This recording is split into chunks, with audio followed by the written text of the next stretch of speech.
Welcome back to another episode of Word Safari. This is going to be the first episode in a series on little words that are all over the place in the English language. Little words that we have gotten from other languages.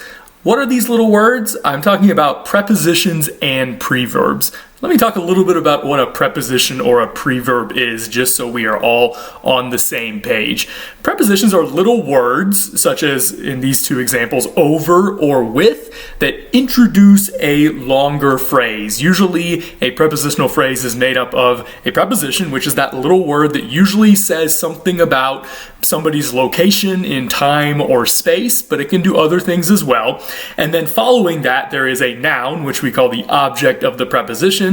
In these two cases, the nouns are moon and friends, because the prepositions tell you something about where the moon is with regard to you or something like that, and where your friends are with regard to you, or where you are with regard to your friends. That's essentially what prepositions are.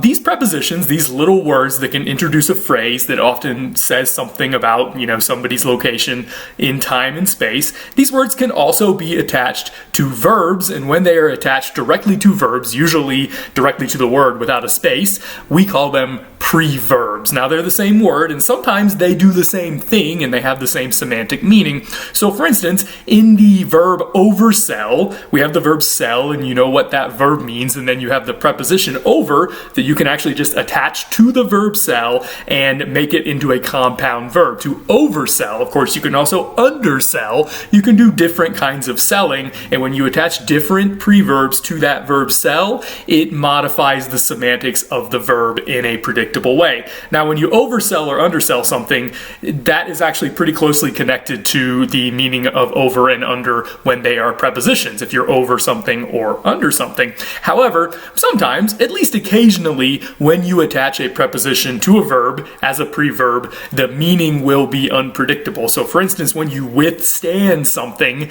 that doesn't mean that you are standing with it in the same way that when you oversell something, you are selling it over maybe what it should be. So sometimes those meanings can be unpredictable, and so that is also important to remember. However, not to get too much into the weeds here, I just want to point out that these little words are all over the place. Now, I intentionally chose two prepositions that are native to English, native to our Germanic past. We did not borrow the word over. We did not borrow the word with. These are native prepositions in the English language. However, other languages, whether Latin, Greek, or pretty much anything else, also have these little words. They are pretty indispensable to languages across the world. And so when we borrow words from other languages, sometimes we might borrow words that have some kind of preposition, or more commonly, a preverb attached to them. This is definitely the case with many of the words, and specifically verb forms and nouns that come from them, that we have borrowed from Greek and Latin. They are borrowed with these preverbs attached. Remember, these are prepositions in Latin and Greek that can then be attached to the verbs in Greek or Latin. And then we just borrow these words with the preverbs attached from Greek or Latin into English, and then we use them as though they are our native vocabulary, even though they are not. Now, you use many of these words on a daily basis. These are not words that are rare or unheard of. These are going to be words that you may have even used today in your daily life. However, since there is a finite number of preverbs that we have borrowed from Latin and Greek, in fact, by my count, there are fewer than 50, less than 50 common preverbs for Latin and Greek combined that we have borrowed from them and use on a regular basis. If you just know those, less than 50 words, which isn't that many to know, you're going to see them pop up all over the place, and you're going to have a pretty good idea of what a word means if it has one of those preverbs on it, even if you have no idea what the second part of that word means. That's why I titled this episode Little Words, Big Impact, because even though these words are small, usually they're one syllable, maybe two. They're not many letters. They just kind of hang out at the beginning of other words. Since they're so common, if you know these words, then you can figure out a lot of other words that you may not be aware of the definitions of. Of course, this is useful if you are studying for some vocabulary exam, or if you are in high school and you are studying for a college entrance exam, or if you are studying for grad school and studying for a graduate school entrance exam, or whatever you want to know words for. Just knowing these words is super helpful, and it's kind of a little bit of a life hack. It's a word hack to know these little words. And in general, even if you're not studying for anything, I think it's really cool to see these patterns throughout the English language. So again, we're going to spend a few episodes talking about these little words. We've also been meeting them throughout the past 40 episodes of Word Safari. Anytime that we have seen compound words, there have been preverbs attached to those compound words. So I figured, you know what? It's time to just spend a little bit of time specifically on those little words so that we have them all in one place here, and you know about them, and I can refer back to these episodes in the future. All right, so let's get started. We're going to talk about two specific semantic spheres today. What do I mean by semantic sphere? That's a fancy way of saying a particular meaning. And again, a lot of these preverbs or these little words have something to do with where you are in time or space. So one semantic sphere is the idea of from. From, you're going, from something to something else. That can be a spatial idea, but we're going to see that there are temporal or time-related ideas in here as well. So what are some prepositions that we have in English that would fall under this semantic sphere of from? Obviously, from is one of them, but you can say away from, and that's obviously a similar idea. You can say down from. You can say off of. If you're getting off of something, you're going from it, right? So you can see how that's kind of a similar idea. If you're going out of something, you're going from it. If you were outside of something, then maybe you have moved from it to a location that is outside of it. So these are going to be some of the words that we are looking at. Now, those were all native English words that I just showed you. And so we're going to be talking about Latin and Greek words that mean from, that are going to show up all the time as preverbs on the start of borrowed verbs from Latin and Greek, okay? So we're going to go by the prepositions, by the preverbs in Latin and Greek, slide by slide, just to sort of organize them that way. And what I'm going to do is I'm going to introduce a particular preposition or preverb in Latin or Greek, like this one that you see on your screen, and then I'm going to give you a limited number of examples in English. I say limited because oftentimes there are literally dozens of examples, sometimes maybe hundreds for some of these, because some of these words just get used so much. So let's start with the Latin preposition slash preverb ob. Sometimes it's obs with an S at the end, but that's usually only when the next part starts with a T, so ob is usually what it is going to look like. In Latin, this preposition or preverb meant away from. So for instance, we have actually talked about this in a previous episode. Abduct. Abduct means to lead away, and so you can see the ob part there doing the away part. I'll put a link up here to the episode where we talk about that. If something is aberrant, it is wandering away from the norm. It's unusual. If you abhor something, the literal etymological meaning of that is you shudder away from it, because the horror part there actually comes from a Latin word that means to shudder. It's the same horror as in horrific and horror movie and things like that. So abhor means to shudder away from. You're scared of something, you shudder away from it. Obviously, this one is very easy. If something's abnormal, it's away from normal, so that kind of makes sense. Absent, we use this all the time. For instance, if you were in school growing up, you talk about absences all the time. What does it mean to be absent? We just borrowed these from Latin. Ob means from, and the sent part there actually is a participle in Latin from the verb to be, so it means being. So absent means being away. If you are absent, you are being away. You are not there. That is what absent means.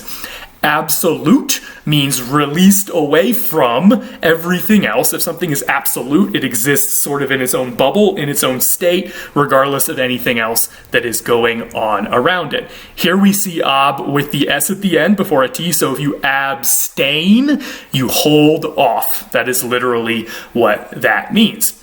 Okay, so you can see that list covers a whole bunch of different words, and many of them are words that you would use every day. So these are not minor little words that we have borrowed from Latin and Greek that don't matter. And you can see that once you see that ob and you know what that ob means, you're going to see it in a bunch of other words in the English language. I bet you can come up with a whole bunch that I didn't put on that list. So let's do it again. Let's look at another very common word that we got from Latin that is one of these little prepositions or preverbs that is also within the semantic sphere of from, and that word is the Latin word de. De in Latin meant from or down from. It could mean other things as well, and later on in spoken Latin, this word evolved to mean of, because from and of are pretty similar concepts. Believe it or not, Latin didn't have a word that meant of because it didn't need one for various reasons, which is why the word that meant from had to evolve into that space. And if you know a Romance language today, you probably know that most Romance languages use this very word as their word for of, but it meant from and not of originally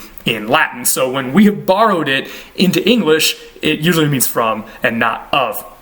So we use this all the time. In fact, this is what we call a productive suffix, which means that we borrowed it so much that people have analyzed it and understand what it means without having to memorize it. You probably don't need to memorize this one because you know what it means to de something. If you de something, you're undoing it or you're going away from the state of the second part of the compound. This is a good example. If you deactivate something, you are leading it away from activation. That's really all it means to deactivate something. If something is decadent, it is falling away or down from a particular standard. That's what decadence means. At least that's the etymological definition. If something declines, it slopes down. Kind of makes sense. If you defend, you are warding off. You are warding some threat away, and that's the D part of defend. If you delegate, you are sending somebody away. See, the away part is the day part, to do something on your behalf. And if you send a delegate, that's the noun form of delegate, then that person has been delegated to do something on your behalf. If you demote someone, or less fortunately, if you get demoted, you are being moved down the ladder. If something depends on something else, this one is a little bit metaphorical, but it's cool to see how it works. This comes from these two Latin words, de, from, and pend, which means to hang, like a pendulum is something that hangs from something else.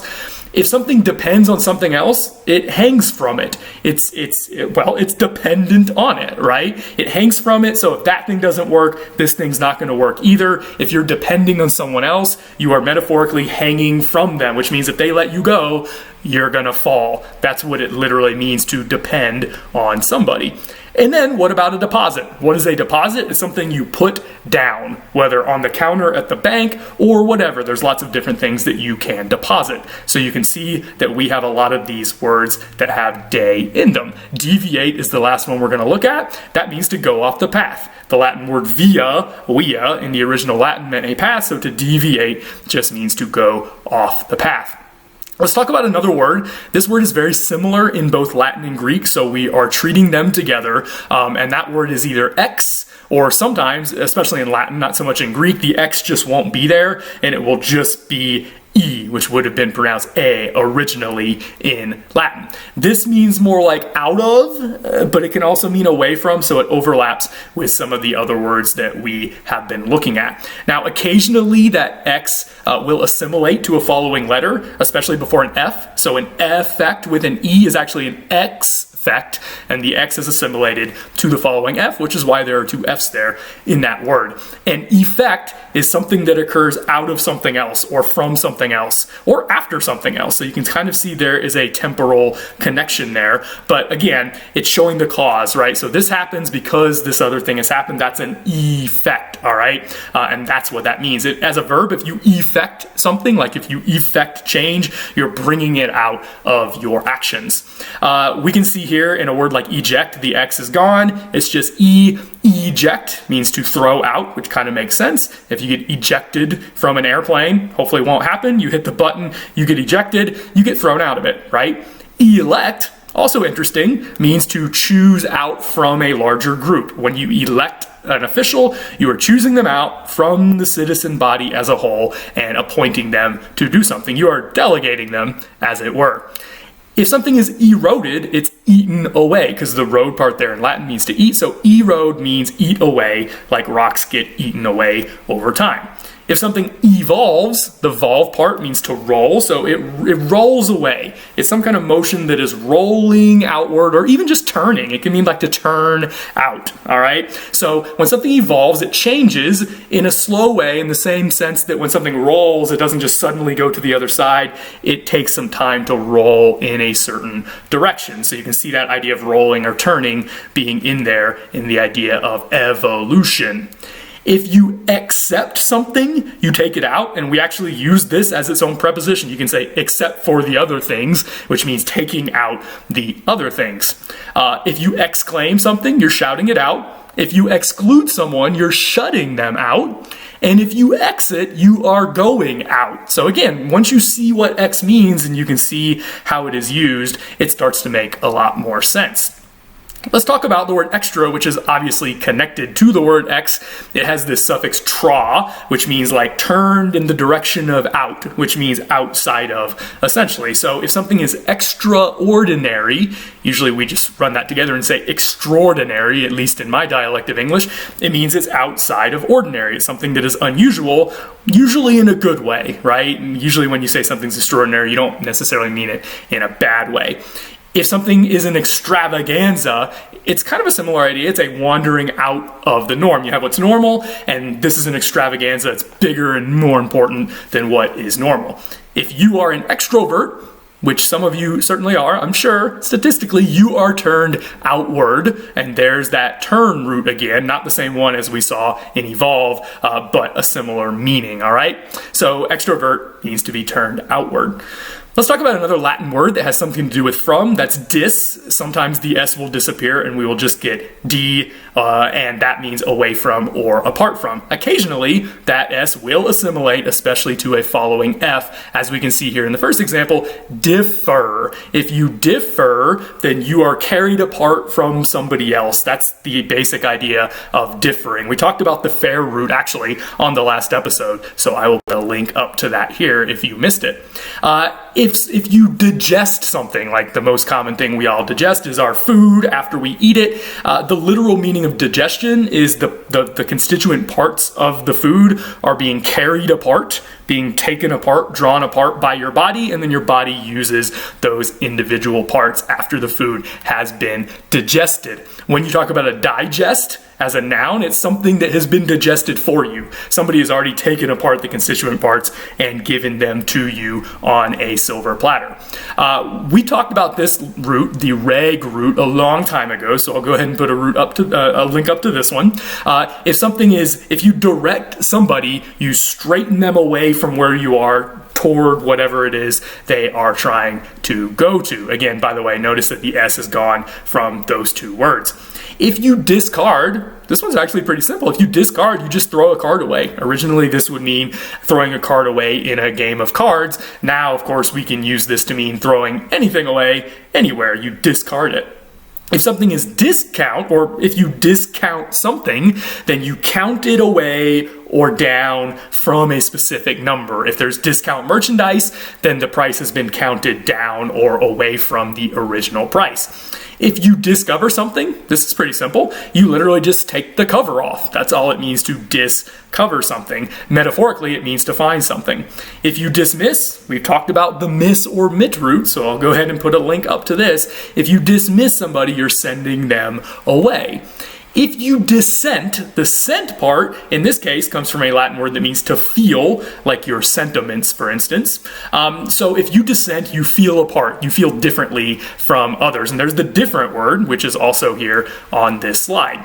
And if something is dissimilar, of course, that just means it's apart from what is similar. So that kind of makes sense. Finally, if you distort, you are twisting something away from the norm. The tort part means to twist. It's the same word as in torture, which originally means twisting somebody's limbs so they're in pain. So if you distort, you're twisting something away. If you distort the truth, you're twisting whatever the truth is away from what it really is toward what you say it is or should be. Let's talk about another word that means from. As you can see, there are a lot of words that have something to do with from, which is why we're spending so much time in this semantic sphere. The Latin word se means apart from or away from. If you secede, then you go your own way. The seed part means something like to go or to proceed. Actually, we're going to talk about proceed here in a couple slides. If you seclude somebody, or maybe if you are in a secluded spot, which is how we use this word a lot, then you are closed off apart from others. The clued root means to close. If something is secret, it is separated apart from other things, and this is very closely related to secrete. Like, for instance, your organs may secrete enzymes, which means separating them apart and then releasing them. So that's related to the word secret. If somebody or something is secure, they are away from cares. They are safe. They are not worried about things. We've talked about this in a previous episode when we talked about the Duke root. Seduce means to lead apart or away from the correct or upright path. Segregate means to take apart from the group, because the greg part comes from a word that means a flock. So you are taking somebody apart from a flock and you are separating them. And then select has the same root as elect did, but a different prefix or preverb. To select means to choose apart, because it's similar to elect. Elect and select are actually fairly similar words because they both have different Latin words at the beginning that both have something to do with choosing from or choosing out of. Select is just a little bit different than elect. And then finally, separate really just means to prepare apart. You're taking something and you're taking it apart from something else. Let's talk about a Greek word for from. We've been talking about mostly Latin words, but let's talk about a Greek word that we do get some words from, some borrowings. That's the Greek verb apo, which means away from. Yes, apocalypse does start with apo, and that's because in Greek, apocalypse means an uncovering, a off-covering, all right? It's like discover. It's actually very similar to the word discover that we just looked at that comes from Latin. So originally, the meaning of apocalypse was an uncovering, or if you translate it into Latin roots, a revelation. So the book of Revelation in the Bible actually is named the Apocalypse. That's the name of the book in the original Greek language in which it was written. And that's actually where we get the word apocalypse, basically, because it is the name of the book of Revelation in its original language. The original idea of an apocalypse was a vision that somebody had, oftentimes about the end of the world or something bad that was going to happen, and maybe something good that was ultimately going to come of it afterwards. Apogee, if you know about your astronomical terms, you know what this is. This means away from the Earth, so it's the point at which something is the furthest away from the Earth in its orbit or in our orbit. Apology, we use this word quite a bit. An apology is literally an account from, that's the log part, that's the logi that's at the end of biology and all these other subjects we have, because it just means the account of something or the explanation for something. So an apology is an account from something. You do something and then you explain it. That's what an apology is. Now originally, that's more what this word meant. Nowadays, it has mostly come to mean you do something and then you explain and say sorry that you were wrong, but that's not necessarily quite the original meaning of apology. Apostasy means a standing away from, which means you are giving up a certain belief system often. That's what might make you an apostate. Apostle means somebody who has been sent away or sent out, often on a mission. If you are an apostle for something, then you've been sent out, maybe by yourself, to basically, sing the praises of a particular thing. And finally, apothecary, we use this word every once in a while. This comes from two Greek words that mean a place where things are stored away, and then it came to be a place that you would, buy things like drugs because they are being stored away safely in a particular place. So let's talk about a different semantic sphere, and that semantic sphere is before. Now there are two kinds of before, even in English, with this native preposition, and that is before in the sense of time, so temporally, and before in the sense of space. If something is before you spatially, it means that it's in front of you or it's in your way. So we're going to kind of deal with all of these concepts here in this last part of the episode as we are talking about the semantic sphere of before. So let's look at a few words that have something to do with before. We're going to start with the Latin preposition pri. Oftentimes, especially today, it is just spelled pre without the A, so that's why I put the A in parentheses there. This Latin word meant before, or in front. It could be temporal or spatial. It could really be either one of these, all right? Let's start with a word that actually is sort of the subject of this series, and that is preposition. A preposition gets its name because it is simply a word that is placed before another word. I know that's not a very fancy meaning of this thing that sounds fancy until you break it down, but that's often the case with technical terms. They sound fancy and then they're not really very fancy when you understand them. So a preposition is literally just a word that comes before a noun that says something about that noun's location in time or space. If you're wondering, of course, obviously prefix has the same pre attached to it. We're going to see that there are lots of pre words, and kind of like with D or day, we've completely adopted this word into our native English vocabulary. And so you know what pre means. Nobody has to memorize this if they speak English. You know exactly what pre means, but we did get it from Latin. Let's look at some other words that have pre on the front of them. If you precede, you go before, and again, this can be in time or space. It can be you precede someone in time, or you precede someone like by going in front of them, which is kind of a similar concept in some ways. If you predict, you are saying something before it happens. If you are predominant, then you are ruling before others. You can see the dominate root there in the dominant part of the word. If something is a preface, for instance, of a book, it's something that is said before the rest of the book, which kind of makes sense. There's the word prefix that I just mentioned earlier. It just means something is attached before. That's the fix part of prefix. If somebody is a president, I like this one because this is another example of a word that sounds fancy, and we use it for, one of the most powerful people in the world, the President of the United States. But when you actually dig down into the etymology, it's not a very impressive word. And I think it was chosen that way by the founding fathers of the United States because they did not want an impressive word. They wanted to make it clear that this person was not a king, not some kind of really cool official. It's just somebody who sits in front of other people and leads meetings. That's literally what a president does, according to the etymology of the term. And what about present? If you are present as opposed to absent, remember we talked about how absent means being away, absent, being away. Present means being in front, which means being right in front of you, which means you're there. It means you're not absent if you are present. So you can see present and absent use different preverbs or prepositions at the beginning to show opposite ideas, but they have the same zent part there as the second component of the term. What about the noun present? If someone gives you a present, why is it called that? It's because it is something that is being put right in front of you. They are presenting it to you. They are putting it in front of you and saying, here you go. And of course, there's kind of a third meaning, the present, as opposed to the past or the future. We are living in the present. I mean, I'm living in the present. By the time you're watching this, you're watching me do something and say something in the past. But right now, this is my present because it's right in front of me. What's right in front of me right now is talking to you and recording this so I can put it on YouTube later. So you can see the etymology is kind of philosophical, right? It's right in front of you. Focus on what's in front of you, and that's always going to be the present. All right, let's talk about another word, pro, that's in both Latin and Greek with basically identical forms that also means before or forth or forward. So we get a lot of words both from Greek and Latin that have this pro on the front.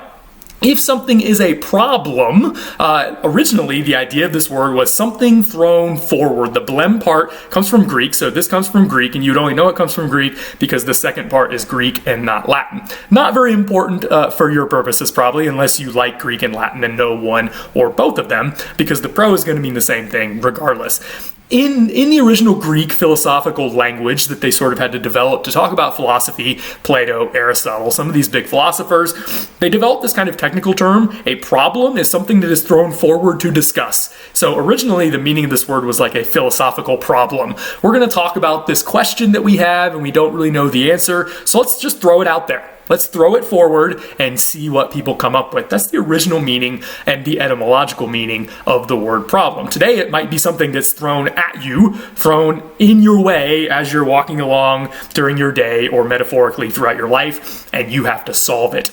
To proceed means to go in front, which is, as you can see, similar to precede, but doesn't mean exactly the same thing.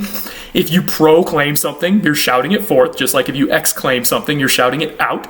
If you profess something, literally you just speak it forth. If you profess to be something, then you're telling everyone, you're just putting it out there that that is what you are or who you are. If you project, you throw forward, just like if you eject, you throw out, all right? And a project, a noun, is a thing that you're working on that you have planned out. You've thrown it forward in time, and you are hoping to get to the goal at the end of the project. Hopefully none of you have been demoted, but maybe you've been promoted. Demoted means to move down. Promote means to move forward, or in this case, up. And propose, if you propose something, you are putting it forward. Again, kind of like a problem, you're just throwing it out there and seeing what people say. Finally, if you protest, you witness forth. You witness forward. You put your voice out there and you say, I don't think that whatever is happening is right. I am going to protest.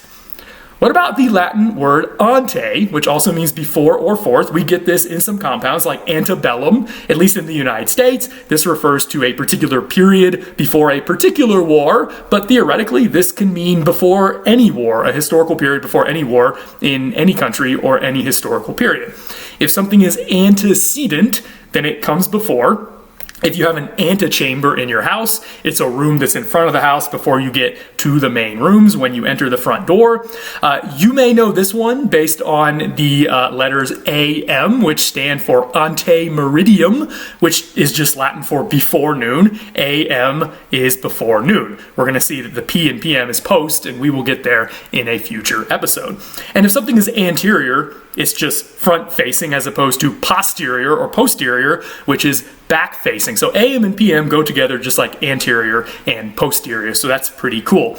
In case you're wondering, Greek has a very similar looking preposition that is only one letter different, and that's anti with an I instead of an E. Originally, these words were cognate, but they ended up meaning different things. The semantic evolution took them in different directions because in Greek, anti could mean against. It could also mean in place of, but we've usually borrowed it into English, meaning something like against. So we're going to talk about this in a different episode because it's ended up in a different semantic sphere in English, even though these words were connected to each other in the original Indo-European evolution of these terms. Because in Indo-European, these words, or this root in general, meant facing. So if you are facing somebody, you are standing before them. You can see how ante could mean that. But if you're facing someone aggressively and you're about to fight, then you are anti them. So you can see how ante and anti in Latin and Greek respectively have come to their respective meanings. Finally, let's talk about what I have called my favorite preposition, which is Latin ob. There's just nothing quite like it in pretty much any language I know. It's a fairly unique preposition, but we've stolen it because it's so useful and it's in Latin. And so again, ob means in the way of, and I think that's the basic meaning of ob. You can look it up in different dictionaries in Latin and they don't oftentimes get quite to the root meaning, but that's what it means, as you're going to see as we go through it. Sometimes it's going to assimilate as we are going to see. So if you object, we talked about this ject root that means to throw, eject, project. What if you object? You're throwing something in the way of something if you object. So if I object to, something that I don't like, I'm throwing reasons in the way of it because, and saying I don't want that to happen. The noun object is connected to this, and it's just something that is in your way. You're walking along, you see something, that's an object. It's a thing that's been thrown into your way by chance or by somebody else, and that's the etymology. What if you observe? If you observe something, you are watching it carefully. You're not just like casually watching it, but you're watching something that is in the way. Or maybe you're putting yourself in the way of it so you can watch it carefully. That's what the ob is doing there. If you are obstinate, then you are taking a stand in the way of others. They want you to be something or do something, and if you're obstinate, you just take your stand in the way. They're trying to move you, and you're just gonna stand your ground. That's what it means to be obstinate. If you obstruct something, then you are literally building something, whether literally or metaphorically, in the way of something else. If you have an obstructed view at a concert or a sporting event, somebody has built something in the way of your view and you can't see as well anymore. Here's an example where there's going to be some assimilation. Obcur became occur with two C's. When something occurs, it's literally like you're just walking along in your life and something runs in your way. Now, in this case, the thing that runs in your way is an event. So something, there's some occurrence that happens. That means that some event has run in your way and then boom, there it is. You suddenly see it. Sometimes a thought will occur to you, which means it just runs into the way of your brain during your daily life. It just occurs to you suddenly. We talked about offer last episode when we were talking about the fair root. Offer means to bring something into the way of something else. In this sense, it's like present. You are putting something before or in front of somebody. If you offer, you are bringing something in front of somebody and giving it to them if they want it. What about oppose, which again was originally oppose? If you oppose somebody, then you are setting yourself in the way of that person. And what about an opportunity? An opportunity is something that is carried into the way by chance or by somebody else who offers you the opportunity. This occurrence might not happen very often, so you might want to take advantage of it, but that's the idea of an opportunity. It's something that just gets carried to you, you meet it, and then you have to decide what to do with it. Again, I'm leaving out a whole bunch of other things here, but you get the point of ob, and you can see it in action and how it looks in these various words. All right, we're going to end there. We covered a lot of ground. Stay tuned for part 2, and we will talk about more preverbs and prepositions from Latin and Greek then.